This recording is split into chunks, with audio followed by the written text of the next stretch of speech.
उरुसा की लेट होने की बेचैनी और उरुसा का बाप से लिपटना उसके दिमाग में अब घूम रहा था। और दूसरी तरफ उरुसा से कम उम्र लड़की हादिया की जिंदगी से खेल जाने वाली फिल्म ने असलम को अब हिलाकर रख दिया था। और अब सितम ये कि भट्टा ने उसे पूरे मुल्क में बदनाम भी कर दिया था। मतलब भट्टा के घर वाले उसके काले करतूतों से ना वाकिफ हैं। चलो ये भी अच्छा है, भट्टा को सबसे पहले घर से ही जलालत दिलवाना पड़ेगी, जलील होना पड़ेगा। असलम के दिल को कोई ढारस हुई। हेलो जी, कौन? फोन सुनकर अतहर की आंखें फैल गई। मैं एडवोकेट राना बोल रहा हूँ। शाम को ऑफिस का चक्कर लगाएं, आपके केस और फीस के मुतालिक कुछ बात हो जाए। वैसे तो मेरी फीस 2 लाख रुपए बनती है, लेकिन आप चाहें तो किस्तों में भी दे सकते हैं। आपने फीस लेने के लिए फोन किया या केस सुनने के लिए? अतहर ने बेचारगी से पूछा। अगर आपको मेरी खिदमत चाहिए तो फीस पहले ही लूंगा, जब फीस पे हो जाएगी तो केस भी सुन लेंगे। राना ने कहा, चले मैं कल हाजिर होने की कोशिश करूंगा। अतहर ने कहा। टीवी पर एक हंगामा दिखाई दिया। हॉस्टल की लड़कियां और तमाम टीचर्स हाथों में बैनर्स उठाए सड़कों पर निकल आए। हादिया मुर्दाबाद के नारे लगाए और उसका पुतला बनाकर उसे पत्थर मारे गए। अतहर गम से निढाल हो गया। अभी न्यूज सुन ही रहा था कि फोन की घंटी बजी। एक अनजाने नंबर से फोन किया गया था। अतहर ने फोन रिसीव किया। कुछ देर सुनता रहा, फिर ज़ारो कतार रोने लगा। मैं अभी पहुंच रहा हूँ, मेरा इंतजार करना। अतहर घर बगैर बताए बाइक निकाली और घर से निकल गया। सर जी, मुझे 2 दिन की छुट्टी चाहिए। मेरे गुर्दे में पथरी है, तकलीफ बढ़ती जा रही है। असलम ने भट्टा से दरख्वास्त की। ऐसे कैसे छुट्टी मिल सकती है? जब तक लड़की की लाश नहीं मिलती तुम्हें तो क्या, किसी को भी छुट्टी नहीं मिलेगी, भट्टा ने गुस्से में कहा और अपने कमरे खास में दाखिल हो गया।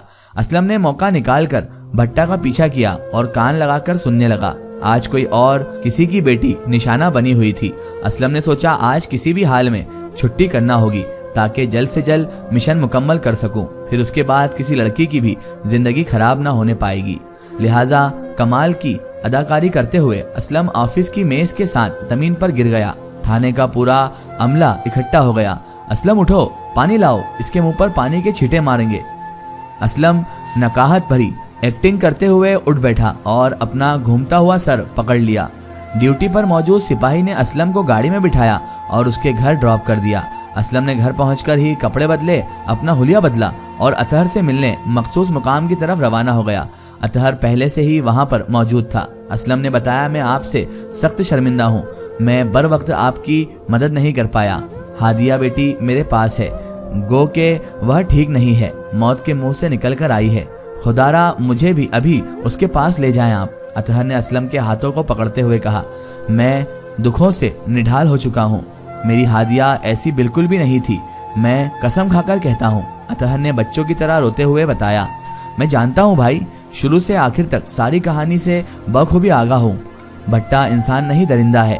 दूसरी बात, मैं अभी हादिया से आपको नहीं मिला सकता, बल्कि मैं उसे अभी आपके बारे में कुछ बताऊंगा भी नहीं कि आपको हादिया के मुतालिक मालूम है, क्योंकि हादिया बहुत जख्मी है, उसके जख्म बहुत गहरे हैं, आपको देखकर बर्दाश्त नहीं कर पाएगी। आपको यहाँ बुलाकर बताने का मकसद ये था कि वकील से किसी किस्म की डील मत करें, वह भट्टा का ही साथी है। दूसरा, आपको हौसला रखना पड़ेगा, क्योंकि हादिया बेटी का जो चेहरा है वो बुरी तरह झुलस गया है। क्या क्या कह रहे हैं आप? क्या हुआ हादिया को? भट्टा ने उस पर तेजाब फेंक दिया था और बाद में मुझे हुक्म दिया कि जंगल में फेंक कर इसे गोली मार दो। मैंने ऐसा ही किया, जंगल में फेंका और हवाई फायर कर दिया। वहां मेरी बीवी पहले से मौजूद थी, वह हादिया बेटी को महफूज मुकाम पर ले गई। अतहर पूरी कहानी सुनकर चीख चीख कर रोने लगा। मेरे दोस्त, इस वक्त हमें हौसले से काम करना होगा, क्योंकि मेरे पास कोई काबिल एतमाद साथी नहीं था, इसलिए आपसे मदद चाहिए। मुझे हादिया बेटी की तस्वीर चाहिए ताकि उसकी सर्जरी उसकी शक्ल के मुताबिक हो सके।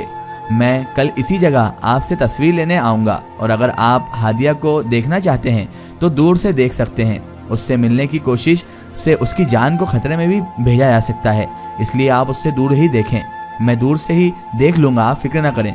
खुदारा मुझे एक मर्तबा तो मिला दें उससे, कितनी तकलीफ़ें देखती हैं, बेचारी अकेली है। इस नन्ही सी जान ने बहुत सारी तकलीफ़ें देख ली है, मुझे किसी तरह भी सुकून नहीं मिल रहा। ठीक है, कल आप हादिया की तस्वीर लेकर पहुंचे, मैं आपकी मुलाकात करा दूंगा, लेकिन दूर से। ध्यान रखिएगा, अगर उसे मालूम पड़ गया तो वो जी नहीं पाएगी। बाकी लड़कियों का क्या बना? अतहर ने दिल बर्दाश्ता होकर पूछा। मेरे दोस्त, उनका भी बुरा हाल है, तभी आपको यहाँ बुलाया कि कुछ जिम्मेदारियां बांट लेते हैं। मुझे हादिया बेटी को एक अस्पताल तक पहुंचाना है ताकि उसकी सर्जरी हो सके।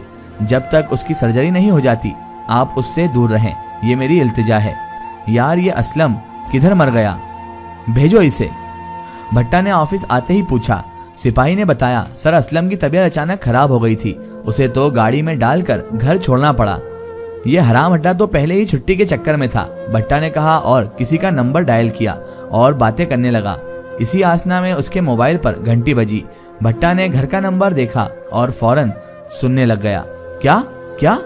ओह मेरे खुदा, ओह मेरे खुदा, कहता हुआ तेजी से उठा। सिपाही अमजद खान ने पूछा, सर खैरियत तो है ना? भट्टा जवाब दिए बगैर तेजी से बाहर की जानिब भागा। अस्पताल की लैब में दौरान तजुर्बात आग भड़क उठी। कुछ डॉक्टर्स बुरी तरह झुलस गए थे, कुछ की मौत हो गई थी। भट्टा हाँफता कांपता अस्पताल पहुंच जाने का उरूसा किस हाल में है जानना चाहता था। भट्टा शाह अस्पताल दाखिल होते ही लैब की तरफ भागा। यहाँ लोगों का हुजूम इधर उधर भागता हुआ नजर आया। हर कोई अपनी परेशानी बताया जा रहा था। मेरी बेटी कहाँ है? डॉक्टर साहब, मैं भट्टा शाह, मेरी बेटी उरूसा कहाँ है? भट्टा ने करीब से गुजरते हुए एक डॉक्टर से पूछा। डॉक्टर जवाब दिए बगैर आगे निकल गया। यार, मेरी बेटी उरूसा शाह, उसका कुछ पता चला क्या? कुछ पता है आपको? भट्टा ने परेशानी में एक वार्ड बॉय से पूछा। पता नहीं जनाब। सिस्टर, डॉक्टर, उरूसा कहाँ है? आप रिकॉर्ड रूम से मालूम करें। सिस्टर भी घबराई हुई ड्रिप लेकर भाग रही थी। अस्पताल में एक तूफान बरपा था। भट्टा शाह पूछता हुआ रिकॉर्ड रूम पहुंच गया। मेरी बेटी उरूसा कहाँ है? भट्टा ने बेचैनी से काउंटर पर बैठे हुए स्टाफ से पूछा। पूरा नाम बताएं, स्टाफ ने पूछा और रजिस्टर खोल लिया ताकि उनकी बेटी को ढूंढ सके। डॉक्टर उरूसा शाह। भट्टा के उसान पूरी तरह खता हो चुके थे। स्टाफ काफी देर तक ढूंढने के बाद बोली, सर यहाँ आपकी बेटी का कोई रिकॉर्ड नजर नहीं आ रहा, आप मुर्दा खाने चेक करें, काफी ज्यादा लोगों की मौत भी हो गई है। भट्टा खौफ से कांपने लगा, भागता हुआ मुर्दा खाने की तरफ चल पड़ा। यहाँ कई लाशें नजर आई। अचानक की आग ने सबको लपेट में ले लिया था, इसलिए काफी लोग जान की बाजी हार गए थे।